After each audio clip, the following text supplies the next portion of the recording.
मित्रों नमस्कार। मैं एडवोकेट सुवेंदु जयपुरियार अपने इस चैनल पर पुनः एक बार आपका स्वागत करता हूं। मित्रों, आज एक व्यूअर के द्वारा पूछे गए प्रश्न का मैं जवाब देने जा रहा हूं, जिसमें बहुत सारे निहितार्थ हैं और बहुत सारे मतलब भी छिपे हुए हैं। इसमें है कि रेरा यदि कोई आदेश पारित करती है, ठीक है ना। रेरा का मतलब होता है रियल एस्टेट रेगुलेटरी अथॉरिटी, ठीक है ना। और रियल एस्टेट रेगुलेशन एक्ट के तहत रियल एस्टेट रेगुलेटरी अथॉरिटी का गठन होता है।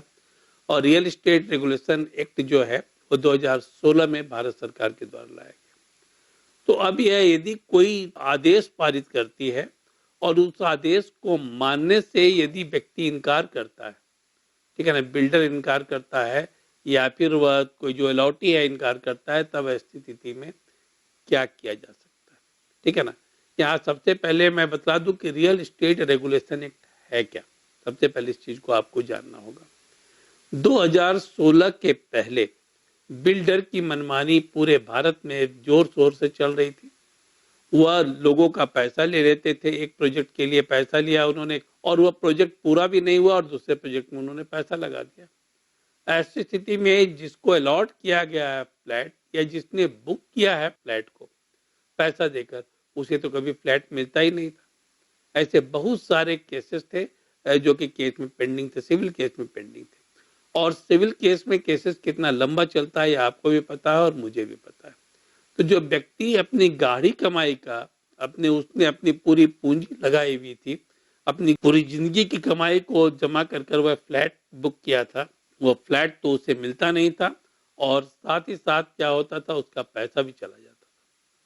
तो इसको रेगुलेट करने के लिए, बिल्डर की मनमानी को रेगुलेट करने के लिए भारत सरकार ने 2016 में रियल एस्टेट रेगुलेशन एक्ट लाया, ठीक है ना। पार्लियामेंट से पास कर यह एक्ट लाया गया।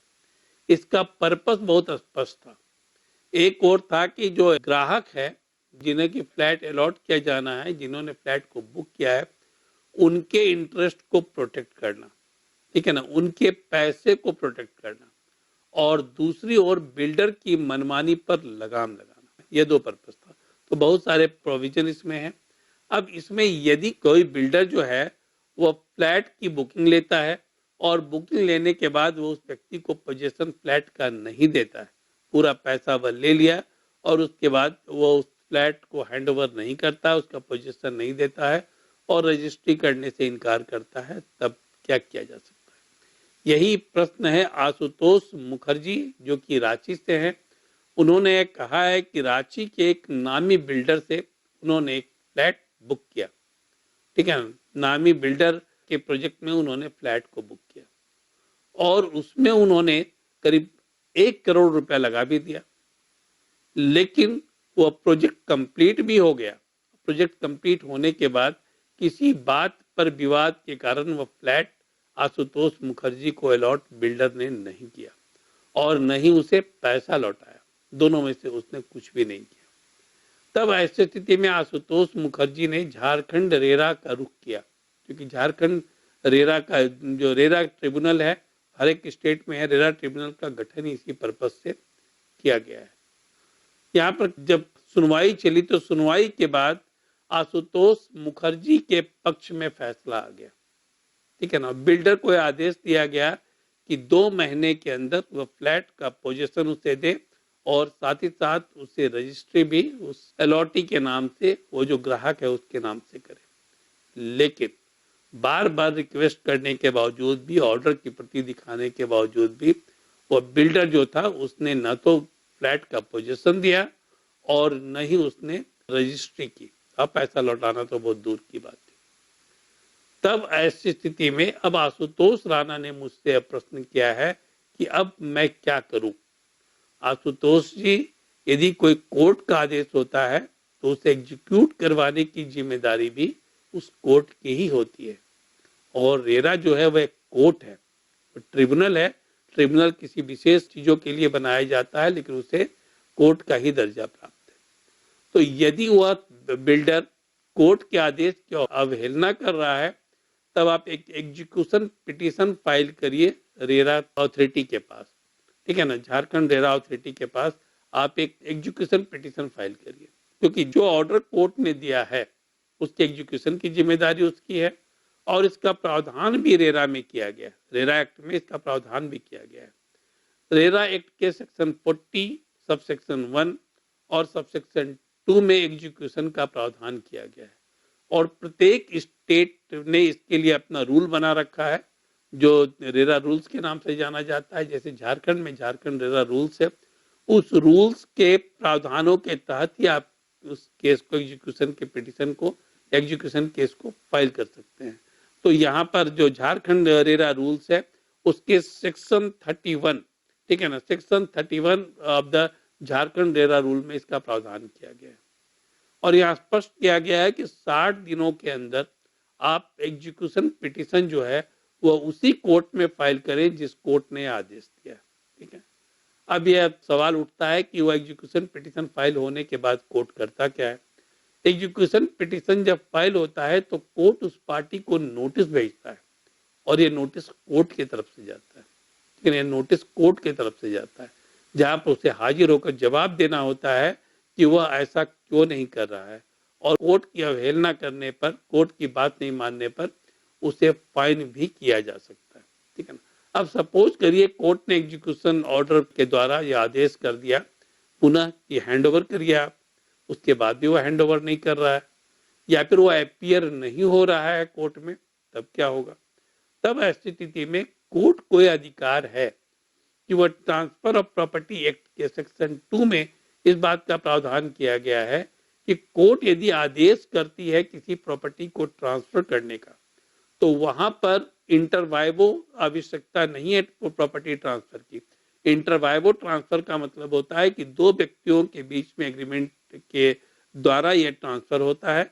मतलब एक व्यक्ति जो है वह ट्रांसफरर होता है, दूसरा ट्रांसफरी होता है। मतलब एक व्यक्ति जो है वो रजिस्ट्री करने के लिए फर्स्ट पार्टी होता है जो कि उसको रजिस्ट्री कर रहा है, और दूसरा सेकंड पार्टी होता है। तो इस ढंग से जो है वह रजिस्ट्री होती है।